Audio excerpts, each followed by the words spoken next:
Hello friends, स्वागत है आपके अपने YouTube channel VN education point 45 में। ध्यान दीजिएगा दोस्तों, आज हम लोग प्लेटफॉर्म का प्रैक्टिस सेट नंबर 10 लगाने वाले हैं। कितना? प्रैक्टिस सेट नंबर 1, जो कि हम लोग वॉल्यूम 1 देख रहे हैं दोस्तों। टोटल आपको 24 सेट प्रैक्टिस सेट इस पर दिया है। 10 आज हम लोग देख रहे हैं, 1 से लेकर 9 तक इसमें हम लोगों ने लगा लिया है प्रैक्टिस सेट। प्लेलिस्ट बना हुआ है, जो दोस्तों नहीं देखे हैं जाके प्रैक्टिस स्टार्ट कर दीजिए। कहीं भी आप ट्रैवल कर रहे हो, बैठे हो, आपको बस ईयरफोन लगाइए और प्रैक्टिस स्टार्ट कीजिए, क्योंकि जीके जीएस काफ़ी एक अच्छा स्कोर बनाता है ये। तो इसको आप लोग देखना ना भूलें। तो चलिए सीधे चलते हैं प्रश्न की ओर। प्रश्न जाने से पहले एक अनुरोध है कि जो भी चैनल को विजिट करके नए आए हैं, हमारे चैनल को सब्सक्राइब करें और अपने दोस्तों में शेयर जरूर करें। साथ ही साथ बेल आइकन को भी प्रेस कर लीजिएगा आप लोग। चलिए देखते हैं आज का पहला प्रश्न। तो दोस्तों, आज का पहला प्रश्न है प्लेटफॉर्म टेस्ट सीरीज 10 का। कौन सा अधिनियम प्रतिनिधित्व लोकतंत्र को भागीदारी लोकतंत्र में बदलता है, जिससे जमीनी स्तर पर लोकतांत्रिक संस्थाओं के विकास में एक महत्वपूर्ण कदम माना जाता है?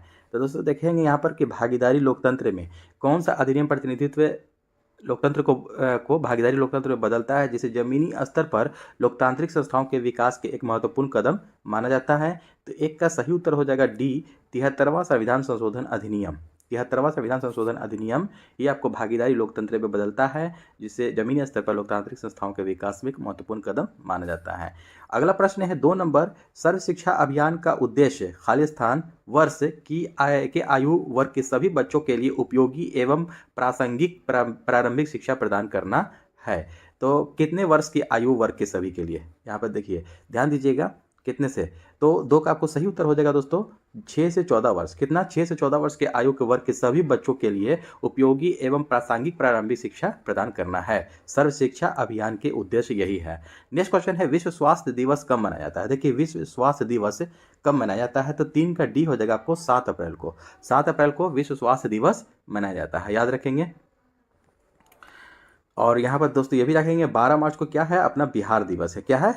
बिहार दिवस। ठीक है, बिहार दिवस 12 मार्च को मनाया जाता है। ये भी साथ साथ दोस्तों याद रखेंगे। नेक्स्ट क्वेश्चन है 4 नंबर। 2011 की जनगणना के अनुसार भारत की साक्षरता दर कितनी थी? देखिए, 2011 की जनगणना जब हुआ था उस समय भारत की साक्षरता दर कितनी थी? Education rate.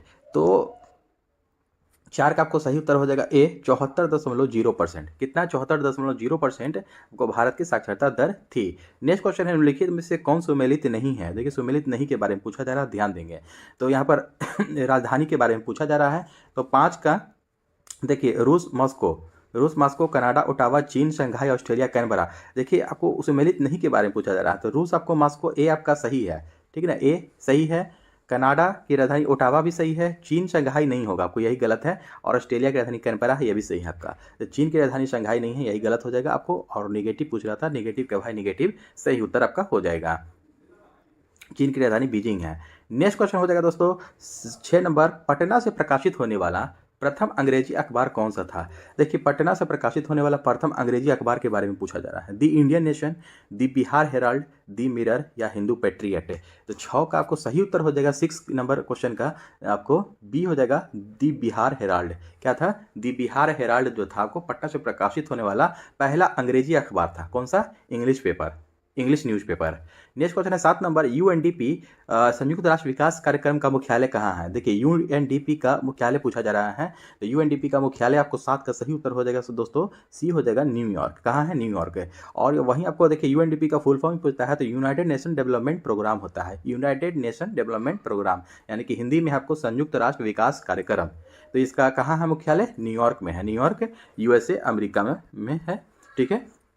नेक्स्ट क्वेश्चन है 8 नंबर। सिंधु घाटी सभ्यता के लोग पूजा करते थे, तो किसकी पूजा करते थे? ब्रह्म की, विष्णु की, पशुपति की या इंद्र एवं वरुण की? तो 8 का आपको सही उत्तर हो जाएगा पशुपति की पूजा करते थे। सिंधु घाटी सभ्यता के लोग जो थे किसकी पूजा करते थे? तो पशुपति की पूजा करते थे, ध्यान रखेंगे। काफी इंपॉर्टेंट प्रश्न है ये। नेक्स्ट क्वेश्चन है 9 नंबर। बिग बैंग सिद्धांत निम्नलिखित में से किसकी व्याख्या करता है? देखिए, बिग बैंग सिद्धांत जो है निम्न में से किसकी व्याख्या करता है? धरती का उद्भव, समुद्र का उद्भव, तारामंडल का उद्भव या ब्रह्मांड का उद्भव? तो 9 का आपको देखिए डी हो जाएगा दोस्तों, ब्रह्मांड के उद्भव के बारे में ये व्याख्या करता है। बिग बैंग सिद्धांत, big bang theory. Next question है 10 नंबर। भारत की खोज पुस्तक किसने लिखी? ये देखिए काफी इंपॉर्टेंट बुक है ये। भारत की खोज पुस्तक किसने लिखा? तो 10 का आपको दोस्तों सही उत्तर हो जाएगा सी, जवाहरलाल नेहरू ने लिखा। अगला प्रश्न है निम्नलिखित में से किसको सम्राट अशोक ने बौद्ध धर्म के प्रचार के लिए श्रीलंका भेजा। देखिए बहुत अच्छी क्वेश्चन है ये कि सम्राट अशोक ने आपको बौद्ध धर्म के प्रचार के लिए श्रीलंका भेजा था, किसको भेजा था? तीस से तीवर, महेंद्र एवं संघमित्रा और दशरथ, किसको भेजा था? तो 11 का दोस्तों सही उत्तर हो जाएगा सी, महेंद्र एवं संघमित्रा। तो दोस्तों ये कौन थे? ये अशोक की कौन थे, कौन लगते थे? ये आपको बेटा और बेटी, महेंद्र बेटे का नाम था, उनके पुत्र का नाम था, और पुत्री का नाम था संघमित्रा। तो अशोक ने अपने पुत्र एवं पुत्री को बौद्ध धर्म के प्रचार के लिए श्रीलंका भेजा था। बहुत ही महत्वपूर्ण प्रश्न है, इसको ध्यान में रखेंगे। ठीक है, नेक्स्ट क्वेश्चन हो जाएगा दोस्तों 12 नंबर, बिहार राज्य में कितने मंडल हैं? यह भी काफी इंपॉर्टेंट प्रश्न है कि बिहार राज्य में कितने मंडल हैं। तो 12 का आपको सही उत्तर हो जाएगा, देखिए सी, आपको 9 मंडल है। कितने मंडल हैं? 9 मंडल हैं। निम्नलिखित में से कौन सा संविधान का अनुच्छेद पंचायत की अवधि को परिभाषित करता है? कौन सा अनुच्छेद है, आपको आर्टिकल है, जो कि पंचायत की अवधि को परिभाषित करता है? तो 13 का सही उत्तर हो जाएगा सी, अनुच्छेद 243 का ई। क्या हो जाएगा? अनुच्छेद 243 का ई जो है कि आपको अनुच्छेद जो है पंचायत की अवधि को परिभाषित करता है। 14 नंबर प्रश्न है, उपराष्ट्रपति का मुख्य कार्य क्या है? देखिए उपराष्ट्रपति का मुख्य कार्य के बारे में पूछा जा रहा है। तो राज्यसभा की बैठक की सभापति करना, तो यही आपका पहला ही सही है यहाँ पर, तो इसी को सही कर देंगे। ठीक है, क्योंकि राज्यसभा की बैठकों की सभापतित्व करना, यह आपको उपराष्ट्रपति का मुख्य कार्य है। प्रधानमंत्री को सलाह देना ये मुख्य कार्य नहीं है। राष्ट्रपति को सहयोग प्रदान करना ये भी नहीं। मुख्य न्यायाधीशों को नियुक्त करना ये भी नहीं होगा। आपको a the right answer. Next question आपको 15 नंबर, निम्नलिखित में से कौन every vote counts the story of India's election पुस्तक के लेखक कौन है? देखिए इंपॉर्टेंट बुक है ये। देखिए every vote counts the story of India's election पुस्तक के लेखक कौन है? तो 15 का आपको डी हो जाएगा, नवीन चावला। ये पुस्तक किसकी है? नवीन चावला की है। अगला प्रश्न है, राष्ट्रीय विकास परिषद का मुख्य संबंध होता है, राष्ट्रीय विकास परिषद का मुख्य संबंध होता है तो किससे होता है? तो 16 का आपको सही उत्तर हो जाएगा ए, योजनाओं के अनुमोदन से। किससे होता है? योजनाओं के अनुमोदन से होता है। अगला प्रश्न हो जाएगा, और दोस्तों ये भी देखेंगे कि राष्ट्रीय विकास परिषद का जो मुख्य हेड जो होता है, अध्यक्ष होता है, कौन होता है? तो पीएम, प्रधानमंत्री होते हैं, प्राइम मिनिस्टर होते हैं। ध्यान में रखेंगे इसको भी। और योजनाओं के अनुमोदन से संबंध होता है। नेक्स्ट क्वेश्चन है 17 नंबर, भारत के किस पूर्व टेनिस को अंतर्राष्ट्रीय टेनिस हॉल ऑफ फेम द्वारा गोल्डन अचीवमेंट अवार्ड से सम्मानित किया गया? तो भारत के किस पूर्व टेनिस खिलाड़ी के बारे में पूछा जा रहा है कि अंतर्राष्ट्रीय टेनिस हॉल ऑफ फेम के द्वारा गोल्डन अचीवमेंट अवार्ड से सम्मानित किया गया है? तो 17 का आपको डी हो जाएगा, विजय अमृत राज। कौन है? विजय अमृत राज को अंतर्राष्ट्रीय टेनिस हॉल ऑफ फेम के द्वारा गोल्डन अचीवमेंट अवार्ड से सम्मानित किया गया है। भारत के ये पूर्व टेनिस खिलाड़ी हैं, विजय अमृत राज। नेक्स्ट क्वेश्चन हो जाएगा 18 नंबर, बिहार में मुख्यतः मिथिला और दरभंगा क्षेत्र में लगनी राग है, एक लगनी राग है, किस समय गाए जाते हैं? ये बिहार में आपको मुख्यतः आपको मिथिला और दरभंगा क्षेत्र में ये गाया जाता है। लगनी राग है, आपको किस समय गाया जाता है? अंतिम संस्कार, मुंडन संस्कार, विवाह के समय, या उपरोक्त सभी? तो 18 का आपको सही उत्तर हो जाएगा दोस्तों, सी हो जाएगा, आपको विवाह के समय। एक लगनी राग होता है, लगनी राग है, ये राग गाया जाता है। ये मिथिला और दरभंगा क्षेत्र में मुख्यतः आपको ये पाया जाता है, वहाँ गाया जाता है। तो किस समय? विवाह के समय, शादी जो होता है उस समय आपको गाया जाता है। इंपॉर्टेंट काफी प्रश्न, इसको भी लगा लेंगे। ठीक है, 18 नंबर को इसको ध्यान में रखेंगे। नेक्स्ट क्वेश्चन है 19 नंबर, निम्नलिखित में से कौन सा एक सुमेलित नहीं है? देखिए कौन सा एक सुमेलित नहीं है? तो 19 का देखिए पढ़ते हैं दोस्तों कि महावीर का जन्म कुंडग्राम, ये आपको सही है। कुंडग्राम, आपको कुंडग्राम कहाँ है? कुंडग्राम आपको कुंडलवन कश्मीर में है, पड़ता है।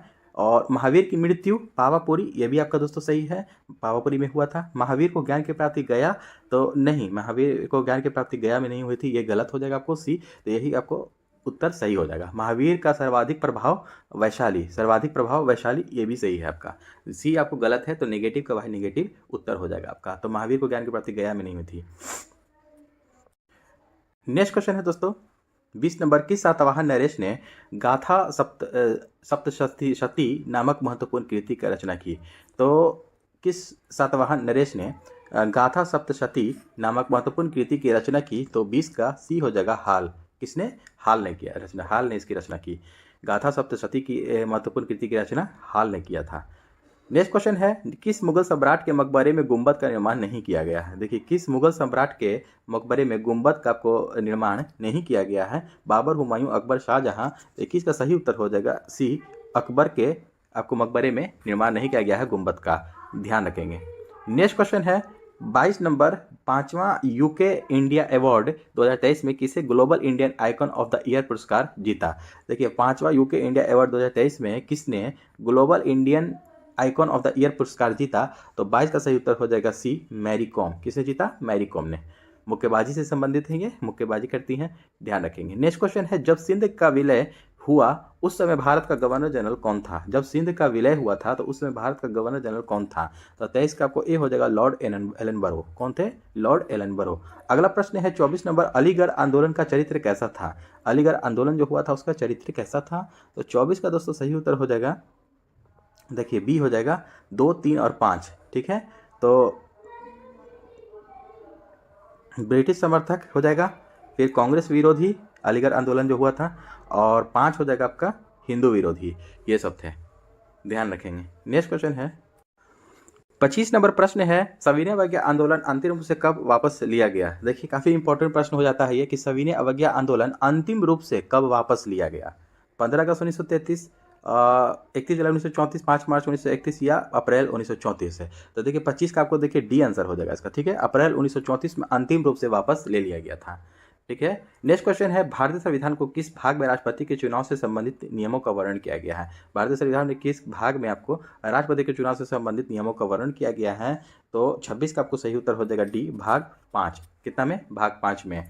नेक्स्ट क्वेश्चन है 27 नंबर, संविधान के उपबंधों के तहत किस प्रकार से भारतीय नागरिक की नागरिकता समाप्त हो सकती है? देखिए संविधान के उपबंधों के तहत किस प्रकार से भारतीय नागरिक की नागरिकता जो है कि समाप्त हो सकती है? त्यागने पर, पर्यावसान पर, वंचित किए जाने पर, या उपरोक्त सभी हो जाएगा आपको। तो 27 का देखिए दोस्तों डी ही हो जाएगा आपको, उपरोक्त सभी हो जाएगा कि आपको अगर नागरिकता अगर हम त्याग कर रहे हैं तो भी हम नागरिकता चली जाएगी, पर्यावसान पर भी चला जाएगा, वंचित किए जाने पर भी चला जाएगा, तो उपरोक्त सभी हो जाएगा। नेक्स्ट क्वेश्चन है, अनुच्छेद 25 से 28 के अंतर्गत प्रदत्त धार्मिक अधिकारों पर राज्य किन अधिकारों पर प्रतिबंध लगा सकता है? तो 25 से 28 के अंतर्गत जो आर्टिकल आता है तो उसके अंतर्गत आपको प्रदत्त धार्मिक अधिकारों पर राज्य किन आधारों पर प्रतिबंध लगा सकता है? तो 28 का आपको सही उत्तर हो जाएगा डी, उपरोक्त सभी, यानी कि लोक व्यवस्था, सदाचार और स्वास्थ्य, सभी पर लगा सकता है।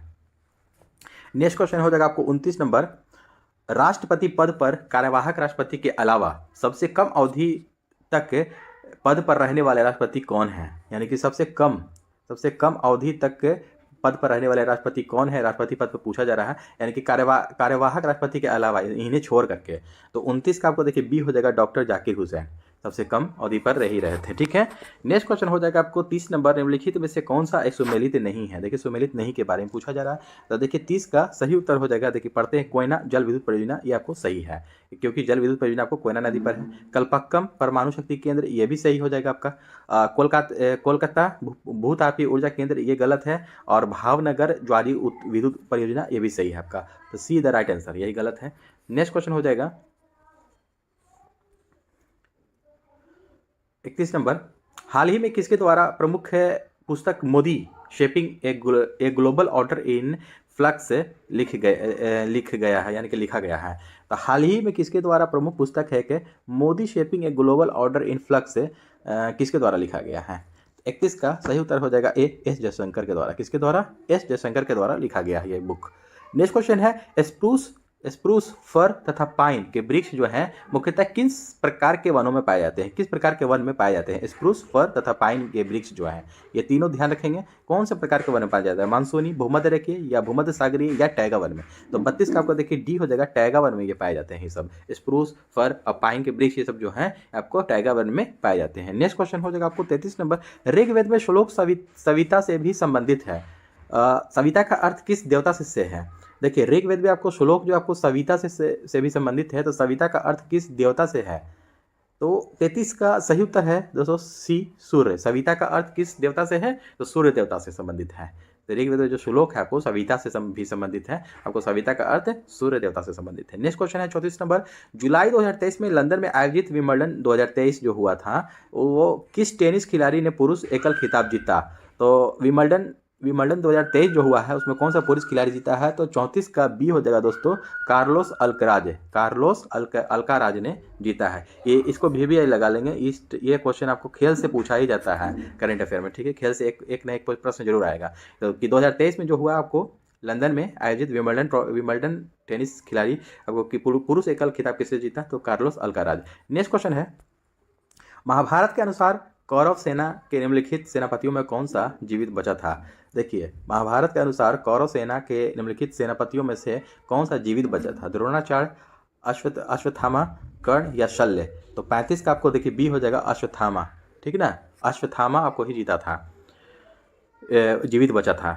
नेक्स्ट क्वेश्चन हो जाएगा आपको 23 नंबर, 23 अगस्त 2023 को लॉन्च चंद्रयान 3, 23 देखिए डेट भी याद रखेंगे, ये भी पूछता है दोस्तों कि चंद्रयान 3 कब लॉन्च किया गया था। तो 23 अगस्त 2023 को, छोटा डेट के साथ याद रखेंगे, 23 अगस्त 2023 को, 23/8/23 को लॉन्च जो हुआ था चंद्रयान 3 के लैंडिंग साइट का नाम प्रधानमंत्री नरेंद्र मोदी द्वारा इसरो की टीम को संबोधित करने के लिए क्या रखा गया है।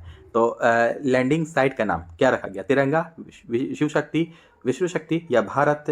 तो 36 का आपको देखिए दोस्तों सही उत्तर हो जाएगा बी शिव शक्ति। क्या रखा गया है, काफ़ी इंपॉर्टेंट प्रश्न है, इसको याद रखेंगे, ध्यान रखेंगे, ये VVI हो जाएगा करंट अफेयर में। क्या नाम रखा गया है, लैंडिंग साइट का नाम शिव शक्ति। नेक्स्ट क्वेश्चन हो जाएगा, नेक्स्ट क्वेश्चन है दोस्तों, लाला लाजपत राय किसके विरुद्ध प्रदर्शन कर रहे थे जब वे पुलिस की बर्बरता के शिकार हुए। बहुत ही इंपॉर्टेंट प्रश्न है ये कि लाला लाजपत राय किसके विरुद्ध प्रदर्शन कर रहे थे जब वे पुलिस की बर्बरता के शिकार हुए थे। तो 37 का आपको सही उत्तर हो जाएगा दोस्तों डी, साइमन कमीशन का आपको बहिष्कार कर रहे थे। ये क्यों कर रहे थे, यह भी जान लीजिए कि क्यों कर रहे थे, क्योंकि इसमें सिर्फ गोरे को शामिल किया गया था, अंग्रेज को शामिल किया गया था, इसमें एक भी भारतीय को शामिल नहीं किया गया था। इसी के लिए लाला लाजपत राय आपको साइमन कमीशन जो आई थी 1928 में, कब आई थी 1928, ये भी याद रखेंगे। साइमन कमीशन की नियुक्ति हुई थी 1927 में और आया था कब 1928 में। इसी का प्रदर्शन कर रहे थे लाला लाजपत राय, जिन्हें लाठी से इन पे काफ़ी बुरी तरह से प्रहार किया गया था, जिनके बाद आपको ये बीमार रहने के कारण फिर कुछ दिन के बाद मृत्यु उनकी हो गई थी। तो ये आपको काफ़ी इंपॉर्टेंट प्रश्न हो जाता है, इसको ध्यान में रखेंगे। नेक्स्ट क्वेश्चन है दोस्तों 38 नंबर,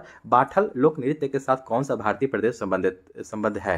देखिए बाठल लोक नृत्य है एक, इसमें कौन सा भारतीय प्रदेश से संबद्ध है, यानी कि आपको शामिल है, कौन सा राज्य में होता है। तो 38 का आपको देखिए सही उत्तर हो जाएगा दोस्तों सी, पश्चिम बंगाल। एक बाठल लोक नृत्य है, आपको पश्चिम बंगाल आपको से संबंधित है। नेक्स्ट क्वेश्चन है, प्रजा समाजवादी पार्टी का संस्थापक कौन था। प्रजा समाजवादी पार्टी का संस्थापक कौन था। तो 39 का ए हो जाएगा जयप्रकाश नारायण। कौन थे ये, प्रजा समाजवादी पार्टी के संस्थापक जयप्रकाश नारायण, जेपी अपने पटना वाले। नेक्स्ट क्वेश्चन हो जाएगा, पश्चिमी घाट की सबसे ऊंची चोटी कौन सी है। देखिए पश्चिमी घाट की सबसे ऊंची चोटी कौन सी है, तो इसका ध्यान रखेंगे, कुद्रेमुख, भोर, महादेव या कोकण। तो 40 का ए हो जाएगा कुद्रेमुख। कुद्रेमुख जो है ना, कुद्रेमुख ये आपको कुद्रेमुख एक खान भी है जो कि लोहे के लिए प्रसिद्ध है, लोहे की खान निकाली जाती है, लोहे इसमें से निकलता है, खनिज पदार्थ। तो पश्चिमी घाट की सबसे ऊंची चोटी कौन सी है, कुद्रेमुख। नेक्स्ट क्वेश्चन है, शांति निकेतन की स्थापना किसने की। शांति निकेतन की स्थापना आपको किसने किया था। तो 41 का आपको सही उत्तर हो जाएगा बी, RNT रविन्द्रनाथ टैगोर ने किया था। नेक्स्ट क्वेश्चन आपको 42 नंबर, भारत के कितने राज्य कहीं भी समुद्र को नहीं छूते। देखिए भारत के कितने राज्य कहीं भी समुद्र को नहीं छूते हैं, नहीं के बारे में पूछा जा रहा है। तो 42 का सही उत्तर हो जाएगा सी, 19, यानी कि भारत के 19 राज्य जो हैं जो कि समुद्र को नहीं छूते हैं। नेक्स्ट क्वेश्चन हो जाएगा, भारत के नियंत्रक महालेखा परीक्षक की नियुक्ति कौन करता है, यानी कि कैग, ठीक है, कैग की नियुक्ति कौन करता है। भारत के नियंत्रक एवं महालेखा परीक्षक जो होते हैं आपको यानी कि कैग की नियुक्ति CAG, ठीक है, कैग की नियुक्ति कौन करता है। तो प्रधानमंत्री, भारत के राष्ट्रपति, वित्त मंत्री या इनमें से कोई नहीं। तो 43 का सही उत्तर हो जाएगा बी, भारत के राष्ट्रपति करते हैं। कौन करते हैं कैग की नियुक्ति, भारत के नियंत्रक महालेखा परीक्षक की भारत का राष्ट्रपति। नेक्स्ट क्वेश्चन हो जाएगा आपको, अर्जुन पुरस्कार कब शुरू हुए। देखिए अर्जुन पुरस्कार की शुरुआत कब से हुई है। तो 44 का दोस्तों ए हो जाएगा आंसर, 1961 में अर्जुन पुरस्कार की शुरुआत हुई है। नेक्स्ट क्वेश्चन हो जाएगा, 21 जून को किस स्थान पर दिन और रात बराबर होते हैं। देखिए 21 जून को किस स्थान पर दिन और रात जो है ना कि बराबर होते हैं। कर्क रेखा, ध्रुव रेखा, भूमध्य रेखा या मकर रेखा। तो 45 का सही उत्तर हो जाएगा सी, भूमध्य रेखा पर, यानी कि इक्वेटर पर। भूमध्य रेखा, इसी को विषुवत रेखा भी कहते हैं। तो विषुवत रेखा जो होता है, भूमध्य रेखा को 21 जून को यहाँ दिन और रात बराबर होते हैं। नेक्स्ट क्वेश्चन हो जाएगा 46 नंबर, किस देश के गुप्तचर संस्था का नाम बॉस है। देखिए इंपॉर्टेंट क्वेश्चन है ये कि बॉस है या कोई गुप्तचर संगठन है ये, तो किस देश का है। तो 46 का सही उत्तर हो जाएगा बी, दक्षिण अफ्रीका का है। कहाँ का है, साउथ अफ्रीका का ये एक बॉस गुप्तचर संगठन है, ये आपको ध्यान रखेंगे।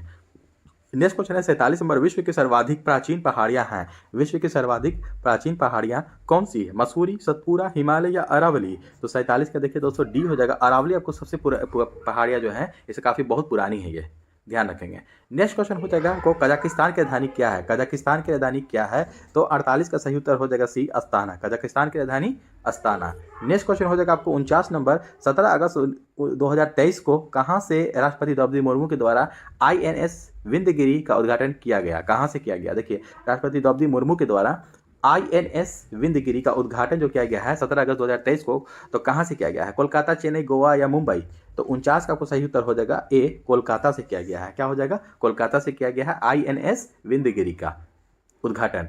भूपर्पटी पर सर्वाधिक उपलब्ध अधातु, देखिए भूपर्पटी पर सर्वाधिक उपलब्ध अधातु कौन सी है? कार्बन, सिलिकॉन, गंधक या फास्फोरस है? तो 50 का आपको बी हो जाएगा सिलिकॉन, ठीक है। SI इसका संकेत है, ध्यान रखेंगे। तो सिलिकॉन की भूपर्पटी पर सर्वाधिक उपलब्ध अधातु है सिलिकॉन। नेक्स्ट क्वेश्चन हो जाएगा आपको 51 नंबर, निम्नलिखित में से कौन सा सूत्र सुपर फॉस्फेट उर्वरक का है? देखिए सुपर फॉस्फेट उर्वरक का आपको सूत्र इसमें से कौन सा हो जाएगा? तो 51 का देखिए इसमें बी हो जाएगा दोस्तों, CaH2PO4 का होल ट्वाइस, CaH2PO4 का होल ट्वाइस। नेक्स्ट क्वेश्चन है, सुप्तावस्था में मनुष्य का रक्तचाप, यानी कि सुप्तावस्था में मनुष्य का रक्तचाप क्या होता है? तो 52 का आपको बी हो जाएगा, गिर जाता है जब रक्तचाप है। जब सुप्तावस्था यानी कि सोते हुए की अवस्था में मनुष्य का रक्तचाप जो होता है, ब्लड प्रेशर क्या होता है? गिर जाता है। 53 नंबर प्रश्न है दोस्तों, मांसपेशियों में मुख्यतः कौन सी प्रोटीन पाई जाती है? देखिए मांसपेशियों में मुख्यतः कौन सी प्रोटीन पाई जाती है? तो मायोसिन, क्या हो जाएगा इसमें? आपको मायोसिन पाई जाती है मांसपेशियों में, मायोसिन पाई जाती है मांसपेशियों में प्रोटीन, ध्यान रखेंगे। एक अणु में 9 इलेक्ट्रॉन, 9 प्रोटॉन, 10 न्यूट्रॉन हैं, इनकी द्रव्यमान संख्या कितनी होगी? तो इनकी द्रव्यमान संख्या आपको 19 हो जाएगी। It is the right answer.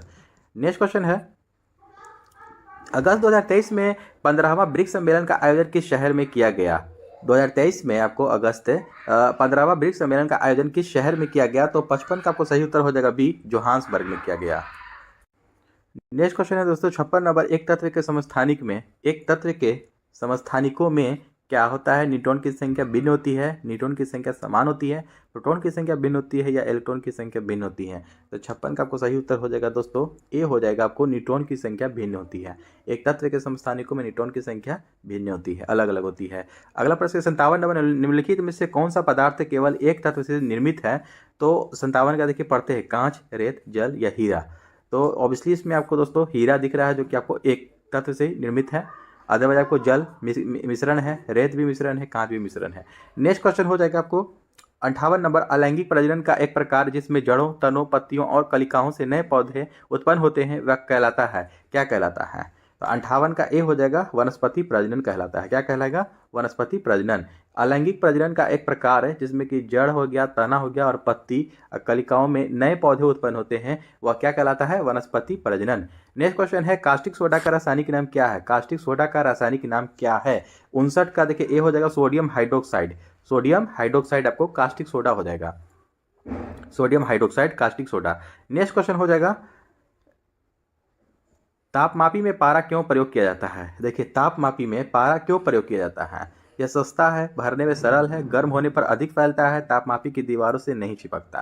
तो 60 का दोस्तों डी हो जाएगा आंसर, कि यह तापमापी की दीवारों से चिपकता नहीं है, इसलिए आपको तापमापी में पारा का प्रयोग किया जाता है। अगला प्रश्न है 61 नंबर, छोटी आंत को ग्रहणी में विभाजित किया जाता है, जेजुनम, डुडेनम और क्या हो जाएगा आपको?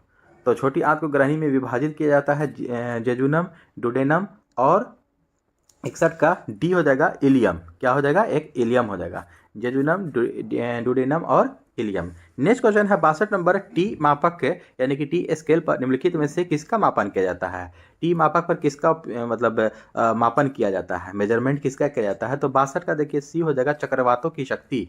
क्या हो जाएगा? चक्रवातों की शक्ति मापी जाती है इस पर, टी मापक पर, ध्यान देंगे। नेक्स्ट क्वेश्चन है आपका 63 नंबर, कार्नेलाइट निम्नलिखित में से किसका अयस्क है? देखिए कार्नेलाइट जो है कि किसका अयस्क है? तो 63 का सही उत्तर हो जाएगा डी, मैग्नीशियम का होता है। मैग्नीशियम का संकेत Mg होता है, ध्यान रखेंगे। पारा का आपको Hg होता है, जस्ता का होता है Zn और चांदी का होता है Ag, ठीक है। तो देखिए कार्नेलाइट किसका अयस्क है? तो कार्नेलाइट आपको मैग्नीशियम का अयस्क है, ध्यान रखेंगे। नेक्स्ट क्वेश्चन है, आतिशबाजी में हरा रंग।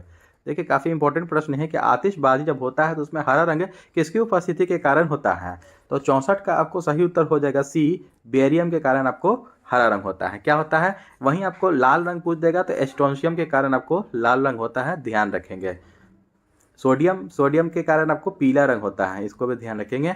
नेक्स्ट क्वेश्चन है दोस्तों 65 नंबर, डायबिटीज रोग में शरीर का कौन सा अंग सही ढंग से कार्य नहीं करता है? कौन सा अंग है जो कि सही ढंग से कार्य नहीं करता है अगर जिसको डायबिटीज रोग है? तो 65 का सही उत्तर हो जाएगा दोस्तों सी, अग्न्याशय। क्योंकि अग्न्याशय से ही आपको ये इंसुलिन का स्रावन होता है, अग्न्याशय के बीटा सेल से, ध्यान रखेंगे। अग्न्याशय के बीटा सेल से इंसुलिन का स्रावन होता है। नेक्स्ट क्वेश्चन है 66 नंबर प्रश्न है दोस्तों, निम्नलिखित में से कौन सा एक गैर संचारी रोग है? एक गैर संचारी रोग है निम्न में से कौन? हैजा, मिर्गी, तपेदिक या चेचक? तो 66 का सही उत्तर हो जाएगा मिर्गी। क्या है? मिर्गी एक गैर संचारी रोग है। अगला प्रश्न है 67 नंबर, कौन सा विटामिन की कमी के फलस्वरूप अतिसार के साथ त्वचा की सूजन या छाजन यानी कि जिसको एक्जिमा कहते हैं होते हैं? तो कौन से विटामिन के कमी के कारण होता है? तो 67 का सी हो जाएगा दोस्तों निकोटिनिक अम्ल। ठीक है, निकोटिनिक अम्ल के कारण जो का होता है, तो इसी के कारण ये अतिसार के साथ त्वचा की सूजन या तो फिर छाजन रोग हो जाते हैं इसमें, जिसको एक्जिमा कहा जाता है। नेक्स्ट क्वेश्चन है आपको 68 नंबर, इनमें से कौन सा प्रबल अबंध है? इनमें से कौन प्रबल अबंध है यानी कि मजबूत बोल रहा है, मजबूत अबंध है? तो 68 का सही उत्तर हो जाएगा दोस्तों सी, आपको ये ट्रिपल बॉन्ड वाला। ठीक है, सी आपको कार्बन ट्रिपल बॉन्ड कार्बन, ये सी जो होता है आपको ये ट्रिपल बॉन्ड, आपको ये प्रबल अबंध है। नेक्स्ट क्वेश्चन हो जाएगा 69 नंबर, निम्नलिखित अणुओं में से किसमें दो सन्निकट कार्बन परमाणु में सबसे अधिक दूरी होती है? देखिए, अणुओं के बारे में पूछा जा रहा है कि दो सन्निकट कार्बन परमाणुओं में सबसे अधिक दूरी होती है किसमें? बेंजीन, इथेन, इथीन या एथाइन? 69 का आपको बी हो जाएगा, इथेन में होता है। देखिए, दो सन्निकट कार्बन परमाणु में सबसे अधिक दूरी इथेन में होती है। नेक्स्ट क्वेश्चन है 70 नंबर, निम्नलिखित में से कौन सी बीमारी जीवाणु जनित है? देखिए, जीवाणु जनित पूछा जा रहा है कि कौन सी बीमारी है। तो 70 का देखिए पढ़ते हैं हम लोग कि हैजा, टाइफाइड, निमोनिया, डिप्थीरिया और लेप्रोसी, ये सभी बीमारी आपको हैजा से ही है, आपको तो पहला वाला ही सही है। देखिए, मलेरिया ये आपको वायरस से होता है, एड्स सब वायरस से होता है, तो ये आपको पहले कट जाएगा। टाइफाइड, ट्यूबरक्लोसिस, इन्फ्लुएंजा, मम्स, ये सब आपको वायरस से होता है, ये भी कट गया। डायबिटीज हो गया, मलेरिया, सिफिलिस, मम्स, ये भी आपको इसमें वायरस आ जा रहा है, तो कट जाएगा। आपको जीवाणु से होने वाला सब रोग है, 70 का ये हो जाएगा। नेक्स्ट क्वेश्चन आपको 71 नंबर प्रश्न है, मनुष्य के चर्म के रंग का कारण क्या है? देखिए, मनुष्य का जो चमड़े का जो रंग होता है उसका कारण क्या होता है? तो 71 का दोस्तों सही उत्तर हो जाएगा बी, मेलानिन। मेलानिन के कारण ही चर्म का रंग होता है, या काला या गोरा जो भी होता है उसी की मेलानिन के कारण ही होता है। नीले लिटमस वाले पानी से होकर अगर CO2 गुजारी जाए तो परिणाम घोल का रंग क्या होगा? अगर नीले लिटमस वाले पानी से होकर कार्बन डाइऑक्साइड गुजारी जाए तो परिणामी घोल का रंग क्या हो जाएगा? तो 72 का ए हो जाएगा, क्या हो जाएगा? लाल। क्या हो जाएगा? लाल हो जाएगा। नेक्स्ट क्वेश्चन है 73 नंबर, खालिस्तान युक्त मिश्र धातु को संलय कहा जाता है। तो कौन से युक्त मिश्र धातु को संलय कहा जाता है? तो 73 का सही उत्तर हो जाएगा दोस्तों पारा। क्या हो जाएगा? ए हो जाएगा, पारा युक्त मिश्र धातु को संलय कहा जाता है। अगला प्रश्न है, फ्लेमिंग के दाएं हाथ के नियम का प्रयोग किसकी दिशा का पता लगाने के लिए किया जाता है? देखिए, फ्लेमिंग का जो दाएं हाथ का जो नियम है ना, वो किसकी दिशा का पता लगाने के लिए किया जाता है? तो 74 का सी हो जाएगा आपको प्रेरित धारा। देखिए, प्रेरित धारा, दाएं हाथ पूछ रहा है तो प्रेरित धारा का उपयोग करने के लिए। ठीक है, प्रेरित धारा का प्रयोग करने के लिए। और नेक्स्ट क्वेश्चन हो जाएगा आपको 75 नंबर, और आज का अंतिम प्रश्न है कि निम्नलिखित में से किसने टीके का आविष्कार किया? देखिए, टीका का आविष्कार किसने किया? तो 75 का दोस्तों एडवर्ड जेनर हो जाएगा आपको, इन्होंने टीके का आविष्कार किया। और पाश्चराइजेशन, लुई पाश्चर ने दूध के पाश्चराइजेशन का आविष्कार किया था, ये भी साथ साथ याद रखेंगे। जॉन इस साल का आपको पोलियो वैक्सीन की खोज की थी। ठीक है, ये भी याद रखेंगे। तो दोस्तों आई होप कि आप आज का भी सेशन अच्छा लगा हो तो हमारे चैनल को सब्सक्राइब करें और अपने दोस्तों में शेयर करना ना भूलें। तो चलिए दोस्तों, मिलते हैं नेक्स्ट सेट में। जय हिंद।